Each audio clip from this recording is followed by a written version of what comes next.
Welcome students, here I am again. BA third year के 6 semester, paper code A050601T, era of Gandhi and mass movement. इस paper के unit 5 जिसका नाम है the quit India movement या भारत छोड़ो आंदोलन, इसके हम सेकेंड पार्ट को आज डिस्कस करने जा रहे हैं। इससे पहले हम फर्स्ट पार्ट में कुछ क्वेश्चंस को देख चुके हैं। उसको अगर आपने नहीं देखा है तो आप जाके चैनल पे देख सकते हैं। तो चलिए फिर हम शुरू करते हैं। आज का पहला सवाल क्या है? आज हम इसके आगे के क्वेश्चन देखेंगे, क्वेश्चन 16 to 27। इसी के अकॉर्डिंग आप नंबरिंग कर सकते हैं अपनी कॉपी में। तो चलिए शुरू करते हैं प्रश्न के साथ। भारत छोड़ो आंदोलन के दौरान निम्नलिखित में से किस स्थान पर समानांतर सरकार स्थापित की गई? बलिया, तामलुक, सतारा, इन सभी स्थानों पर। तो मैं रिकमेंड करूँगी, अगर आप पहली बार इस वीडियो को देख रहे हैं, मतलब चैनल पे अभी विज़िट किया है आपने, तो पहले आप जाके इसका फर्स्ट पार्ट देख लीजिए। वहाँ से आपको बहुत सारी चीज़ों का क्लैरिफिकेशन मिल जाएगा, तो ये आपको अच्छे से समझ आएगा। तो इसका सही जवाब हो जाएगा ऑप्शन डी, सभी स्थानों पर। मैंने आपको बताया था कि जो 12 सूत्री मांगे थी, 12 सूत्री जो कानून थे, उनमें कार्यक्रम जो थे कांग्रेस के, उसमें ये भी एक कार्यक्रम था कि कुछ जगहों पर समानांतर सरकारें चलाई जाएंगी, जिसमें वहाँ के स्थानीय नेता गांव का प्रशासन देखेंगे। तो उनमें था बलिया, तामलुक और सतारा। तो इस प्रकार से इसका सही जवाब हो जाएगा ऑप्शन डी। चलिए अगला प्रश्न देख लेते हैं। किस आंदोलन के संदर्भ में महात्मा गांधी ने कांग्रेस को चुनौती देते हुए कहा कि यदि संघर्ष के प्रस्ताव को स्वीकार नहीं किया गया तो मैं देश की बालू से ही कांग्रेस से भी बड़ा आंदोलन खड़ा कर दूंगा? असहयोग आंदोलन, भारत छोड़ो आंदोलन, सविनय अवज्ञा आंदोलन या इनमें से कोई नहीं? गेस कीजिए इसका सही जवाब। इसका सही जवाब हो जाएगा ऑप्शन बी, भारत छोड़ो आंदोलन। तो भारत छोड़ो आंदोलन के दौरान कुछ लोग चाहते थे कि अभी ब्रिटिशर्स बिजी हैं द्वितीय विश्व युद्ध में, तो हमें उनके अपोजिशन में नहीं आना चाहिए अभी, मतलब उन्हें हमें ये विरोध प्रदर्शन और ये सब आंदोलन नहीं करना चाहिए, क्योंकि इससे अराजकता फैल सकती है। जबकि कुछ लोगों का मानना था कि ठीक है, हम इसको आगे कंटिन्यू कर सकते हैं। तो कुछ नेता थे जैसे कि जवाहरलाल नेहरू और सी राजगोपालाचारी, वो तो नहीं चाहते थे कि अब उसको शुरू किया जाए। लेकिन गांधी जी का मानना ये था कि अगर जापान भारत की सीमा तक पहुंच गया तो क्या होगा, तो बहुत दिक्कत हो जाएगी। अगर अंग्रेज़ यहीं बने रहे तो भारत भी कहीं ना कहीं द्वितीय विश्व युद्ध की चपेट में आ सकता है। इसलिए गांधी जी ने इसके लिए अपनी तत्परता दिखाई। तो जब मतलब ऐसे मनमुटाव या कुछ चल रहा था, हाँ ना में बात चल रही थी, तब गांधी जी ने कहा था अपनी तत्परता दिखाने के लिए कि मैं देश की बालू से ही कांग्रेस से भी बड़ा आंदोलन खड़ा कर दूंगा। तो इस प्रकार इसका सही जवाब हो जाएगा ऑप्शन बी, भारत छोड़ो आंदोलन। अच्छा, इसके बाद क्या हुआ? फिर इससे हुआ ये कि लोगों को काफ़ी अच्छा लगा ये सुन के, और वो गांधी जी के साथ हो गए और वो कन्विंस हो गए। तो गांधी जी की दृढ़ता के सामने कांग्रेस की कार्य समिति को झुकना पड़ा, और 14 जुलाई 1942 को वर्धा में, वर्धा एक जगह का नाम है, वर्धा की बैठक में भारत छोड़ो का प्रस्ताव पारित किया गया। तो मैं आपको एक बात बता दूं, आपको बिल्कुल भी कंफ्यूज नहीं होना है कि प्रस्ताव कब है और ये पारित कब हुआ है। तो जब वर्धा में हुआ था कांग्रेस सेशन, तब ये एक प्रस्ताव था, प्रस्ताव को पारित किया गया 14 जुलाई 1942 को। उसके बाद फिर रखा गया एक और ग्वालियर टैंक बम्बई में, वहाँ पे इसको पारित कर दिया गया। मतलब पूरा जो आंदोलन है ना, इसी को पारित कर दिया गया। और मैंने बताया भी कि ग्वालियर टैंक मैदान में अरुणा आसफ अली ने तिरंगा फहराकर भारत छोड़ो आंदोलन की शुरुआत कर दी थी। इसी के साथ आप देखेंगे 8 अगस्त 1942 को शुरू हुआ था। तो 8 अगस्त की रात से ही, मिडनाइट से ही, अंग्रेज़ों ने बड़े बड़े नेताओं को गिरफ्तार करना शुरू कर दिया ऑपरेशन ज़ीरो आवर के तहत। और अच्छा, इसमें कभी कभी आपको ये कन्फ्यूज़न हो सकता है कि आपको कहीं लिखा आएगा 8 अगस्त, कहीं लिखा आएगा 9 अगस्त। तो जैसे कि मैं बता रही हूँ कि 8 अगस्त की मिडनाइट से शुरू किया था, यानी कि मान लो 12 बजे या 12 बजने के बाद से, और आप देखेंगे 12 बजते ही डेट बदल जाता है। तो उस हिसाब से इसकी डेट आप 9 अगस्त भी मान सकते हैं कि 9 अगस्त से ऑपरेशन ज़ीरो आवर चला करके बड़े बड़े नेताओं को गिरफ्तार करना शुरू कर दिया था। ठीक है, तो चलिए अगला प्रश्न देख लेते हैं। कांग्रेस ने भारत छोड़ो आंदोलन पारित किया था, तो यहाँ कंफ्यूज नहीं होना है आपको। वो प्रस्ताव है जो जुलाई में है, वो प्रस्ताव है, और जो आंदोलन है वो अभी हम देखने जा रहे हैं। 8 अगस्त 1942 को, 26 जनवरी 1947 को, 9 अगस्त 1942 को, या 15 अगस्त 1942 को। गेस कीजिए इसका सही जवाब। इसका सही जवाब हो जाएगा ऑप्शन ए, 8 अगस्त 1942। 8 अगस्त 1942 को बॉम्बे के ग्वालियर टैंक मैदान में कांग्रेस सेशन जब हुआ, तो उस दौरान भारत छोड़ो आंदोलन को पारित किया गया और अरुणा आसफ अली ने ग्वालियर टैंक मैदान में झंडा फहराकर भारत छोड़ो आंदोलन की शुरुआत की। तो चलिए देखते हैं फिर इसका अगला प्रश्न क्या होगा। अंबा प्रसाद ने 1942 में आंदोलन की असफलता का कौन सा कारण बताया था?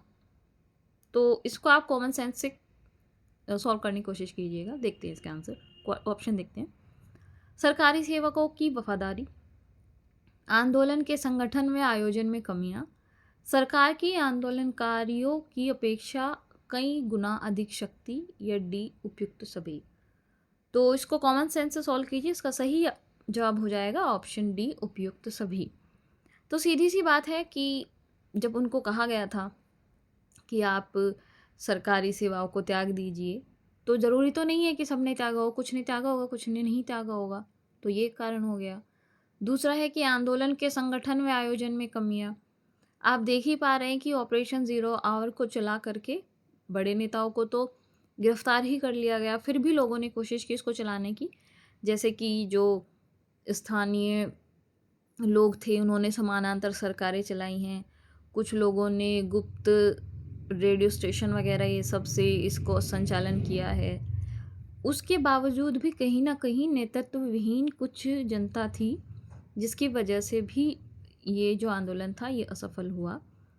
फिर है ऑप्शन सी, सरकार की आंदोलनकारियों की अपेक्षा कई गुना अधिक शक्ति। इट्स राइट कि सरकार की शक्ति इतनी ज़्यादा थी कि उन्होंने सबका दमन कर दिया, सबको जेल में डाल दिया, या अपनी शक्ति के बल पर उन्होंने लोगों को शांत करा दिया। तो इस तरीके से इसका सही जवाब हो जाएगा ऑप्शन डी, उपयुक्त सभी। देखते हैं इसका अगला प्रश्न। निम्नलिखित में से कौन एकमात्र शहीद है जिन्हें भारत छोड़ो आंदोलन के दौरान फांसी हुई थी? कन्हैया लाल मानिकलाल मुंशी, मातंगिनी हजारा, कुशल कंवर, अरुणा आसफ अली। गेस कीजिए इसका आंसर। तो पहले हम थोड़ा सा इसको एलिमिनेट करने की कोशिश कर लेते हैं। मातंगिनी हजारा को फांसी नहीं हुई थी, सबसे पहली बात।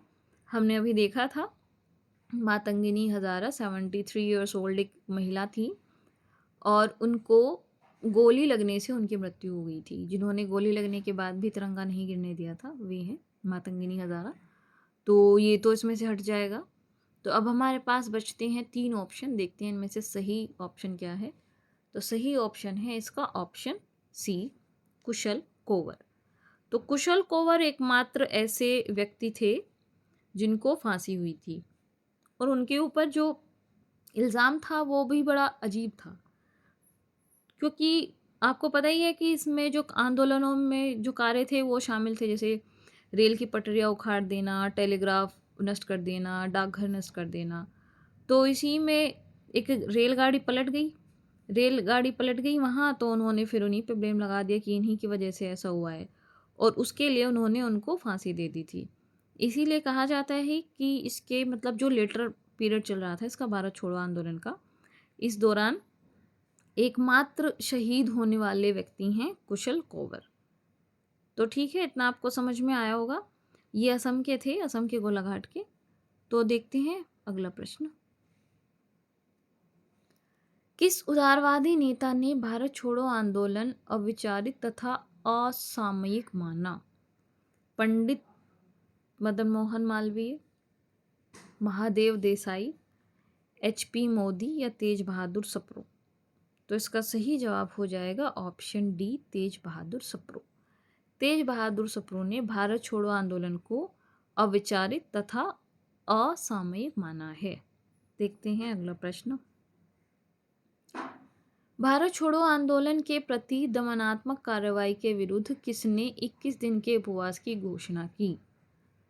सुभाष चंद्र बोस, महात्मा गांधी, बी आर अम्बेडकर या इनमें से कोई नहीं? तो let's try to eliminate. Subhash Chandra Bose तो नहीं हो सकते, क्योंकि सुभाष चंद्र बोस तो भारत छोड़ो आंदोलन के दौरान भारत में है ही नहीं। तो हमारे पास बचे अभी 3 ऑप्शन।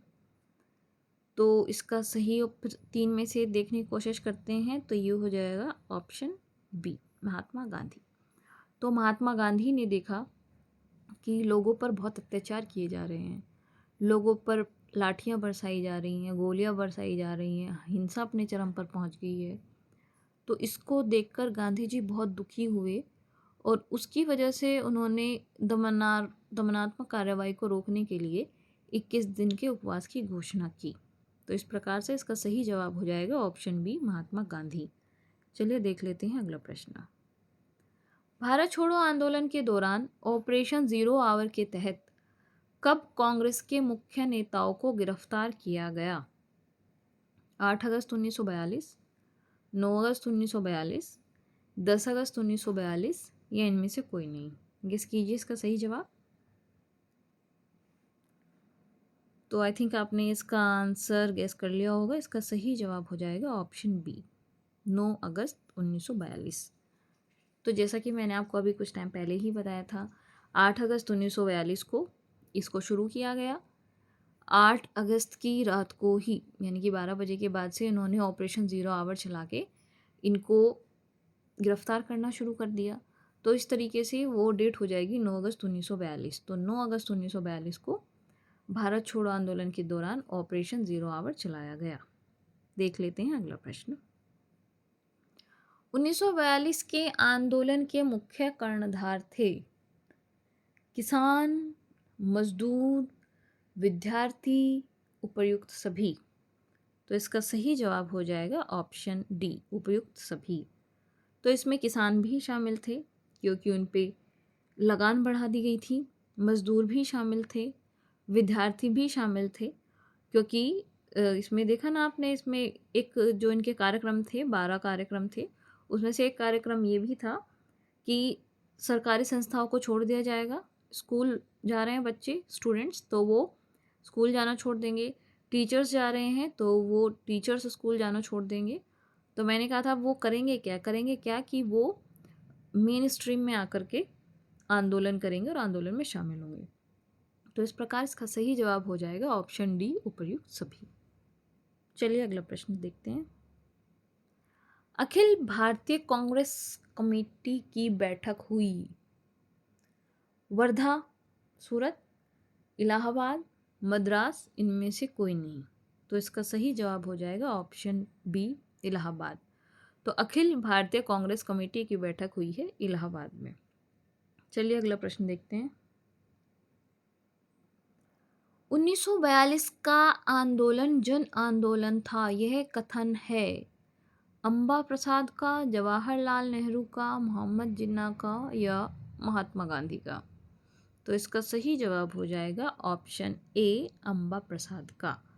तो अंबा प्रसाद का स्टेटमेंट है कि 1942 का आंदोलन एक जन आंदोलन था, क्योंकि बहुत बड़ी संख्या में लोग इससे जुड़े थे। तो देखते हैं अगला प्रश्न। भारत छोड़ो आंदोलन को जिस अन्य नाम से जाना जाता है वह है पूना प्रस्ताव, इलाहाबाद प्रस्ताव, वर्धा प्रस्ताव या उपयुक्त में से कोई नहीं? गेस कीजिए इसका सही जवाब। तो इसका सही जवाब हो जाएगा ऑप्शन सी, वर्धा प्रस्ताव। जैसा कि मैंने आपको पहले भी बताया है, जिसका जो प्रस्ताव लाया गया था वो लाया गया था जुलाई 1942 में, और वो स्थान था क्या? वर्धा। तो इसलिए इसको वर्धा प्रस्ताव के नाम से जाना जाता है। लेकिन जब ये आंदोलन के रूप में पारित हुआ, वो हुआ मुंबई के ग्वालियर टैंक मैदान में।